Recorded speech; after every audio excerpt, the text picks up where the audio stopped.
पुनः स्वागत है आप लोगों का दोस्तों। आइए देखते हैं बिहार का ये अगला वीडियो। ठीक है, ज़्यादा देर का नहीं होगा, मुश्किल से 5 मिनट। ठीक है, 5 मिनट में ही हम लोग वो पोर्शन क्लियर कर रहे हैं जहाँ से क्वेश्चन आना ज़्यादा संभावना रहता है। ठीक है, चलिए देखते हैं, शुरू करते हैं। तो हम लोग बिहार में देखिए, ये बिहार का मैप हो गया। ठीक है ना, ये बिहार का मैप हो गया। अब देखिए बिहार के मैप में देखिए लंबाई कितना है, 345। ठीक है ना, लंबाई है 345 और चौड़ाई है 483। याद रखिएगा। देखिए इसको लंबाई क्यों कहते हैं, और आप लोग को ताज्जुब होगा कि यहाँ लंबाई जो है छोटा है और चौड़ाई जो है बड़ा है। क्यों? क्योंकि देखिए जो भारत का नक्शा है उसी में ना हमारा क्या है, बिहार है। तो भारत के नक्शा में ऐसे ज़्यादा है ना, उत्तर से दक्षिण का विस्तार ज़्यादा है। तो उत्तर से दक्षिण का विस्तार ज़्यादा, इसलिए हम उसको लंबाई कहते हैं भारत के नक्शा में। तो भारत के नक्शा में ही हमारा बिहार है, इसीलिए हम उत्तर से दक्षिण को क्या कहते हैं, लंबाई कहते हैं। और लंबाई कितना है, 345। ठीक है, और जब हम भारत का नक्शा में पश्चिम से पूरब देखते हैं तो उसको चौड़ाई कहते हैं। ठीक है, तो अब देखिए तो हमारा चौड़ाई कितना है, 483। ठीक है, ध्यान दीजिएगा, ये हुआ आपका लंबाई। ठीक है, देखिए पूरा लंबाई हमें कविता में नाप दिया है ना। चलिए तो अब देखिए इसको याद करने के लिए लगातार है 3 4 5, लगातार है 3 4 5, 345। इधर देखिए 4 8 3, 483। और 483 जो है महात्मा बुद्ध का महापरिनिर्वाण डेट है। ठीक है, याद रखिएगा। ठीक है, आगे बढ़ते हैं।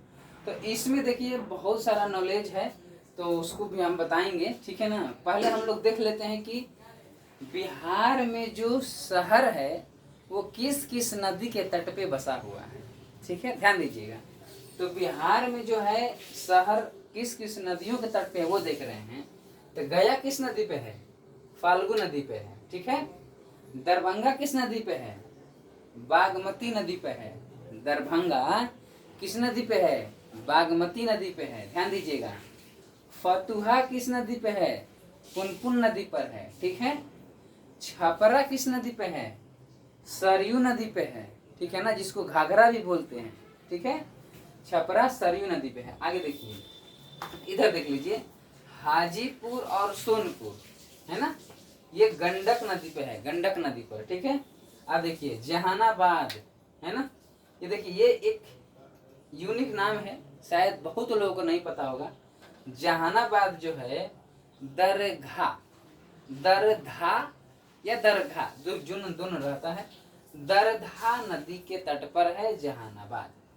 जहानाबाद वाले सुन लीजिए, आपका जो जहानाबाद है वो दरधा नदी के तट पे बसा है। ठीक है, अब देखिए इधर देख लीजिए, लखीसराय और क्यूल जो है ये आपका क्यूल नदी पे बसा है। ठीक है, अब ध्यान दीजिए, अब दो बड़ा बड़ा पोर्शन है।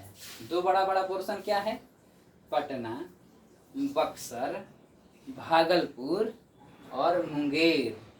ये जो चारों हैं है ना, बड़ा बड़ा सिटी, ये कहाँ बसा है, गंगा नदी के तट पर बसा है। ठीक है, अब देखिए समस्तीपुर, खगड़िया, मुजफ्फरपुर और बेतिया, ये किस नदी के तट पे बसा है, बूढ़ी गंडक नदी के तट पे बसा है। ठीक है, तो ध्यान दीजिएगा, इसमें और एडिशनल हम कर सकते हैं, समय है तो।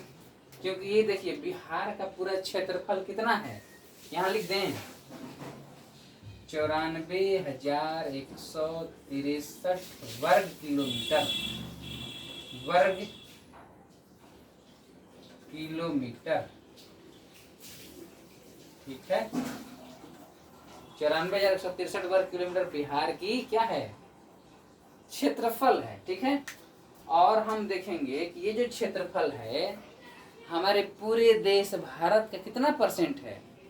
तो पूरे देश भारत का ये है 2.86% है, याद रखिएगा, 2.86% है। ठीक है ना, अब और भी जानकारी अगले वीडियो में आएगा। ठीक है, तब तक के लिए इस वीडियो को देखिए, रिवाइज कीजिए, नोट भी कीजिए, एग्जाम आने वाला है। ठीक है ना, ठीक है। ध्यान दीजिएगा इसको। देखिए 9 दिन निकल चुके हैं इस मंथ का, है ना, 9 दिन निकल चुके हैं और क्या हासिल किए 9 दिन में हम लोग, ये सोचिए और इस चीज़ को देखिए। जहाँ वीडियो क्वालिटी कम होगा थोड़ा सा अपना क्वालिटी बढ़ा लीजिएगा और इसको देखिएगा, ठीक है, क्योंकि ज़्यादा देर का वीडियो है नहीं, ठीक है। चलिए आगे बढ़ते हैं, तब तक के लिए लाइक कीजिए और सब्सक्राइब कीजिए, ठीक है। Thank you.